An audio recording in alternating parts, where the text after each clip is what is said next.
दक्ष police news, पहिले खाकी मग बाकी। जलरोड भागात कोयते, तलवारी तसंच मारामाऱ्या, खून, चोऱ्या अशा घटना वारंवार होत असताना उघड्यावर दारू पिणाऱ्या टवाळखोरांची संख्या दिवसेंदिवस वाढत आहे।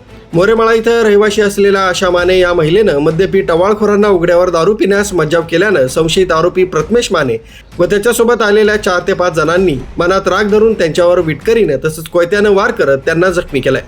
त्याचबरोबर मुलगा श्याम माने सोडवण्यास आला असता त्याच्या देखील डोळ्याला मार लागला। जलरोड परिसरात सतत घडणाऱ्या घटनांना पोलिसांनी लवकरात लवकर आवर घालावी अशी मागणी आता जोर धरू लागली। हाच का तो कायद्याचा बालेकिल्ला, हाच का तो पोलिसांचा धाक, अशी नागरिकांमध्ये उलटसुलट चर्चा होत असून परिसरात भीतीचं वातावरण पसरलंय।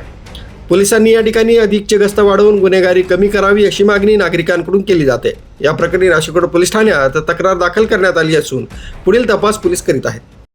आशा किसन माने, मी भाजीपाल्याला जात होते, ते असे काही बी बोलत होते, तर माझा मुलगा म्हणला इथं दारू प्या जाऊ नका तुम्ही, असं सांगितलं समजून त्यांना।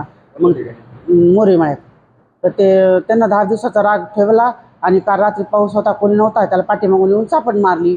मग मी विचारायला गेले का बरं माझ्या मुलाला चापट मारलीस, तर मग इटकर फेकून मारली मग परत माझ्या मुलाला। तर मग मी मधात गेले तर ती इटकर मला लागली, कोयता घेऊन मग आमच्या मागं पळाले, म्हणजे पोरं लपले। मग कोयता घेऊ ते 7-8 जण होते। प्रथमेश मोरे, संतोष प्रथमेश मोरे आणि एक भैया म्हणून आहे, ते 4-5 जण होते। ते कोयते ते घेऊन इटकरी मारू लागले, पळाले। मग माझे पोरं लपले कुठंतरी जाऊन आणि ती इटकर मला लागली, त्याच्या हातात कोयता, गालाला माझ्या लागलं, छातीला एक इटकर फुटली, पायाला लागलं। मग आम्ही पळू लागलो रात्री। मग मी दवाखान्यात आले, पोलिसाकडे आले।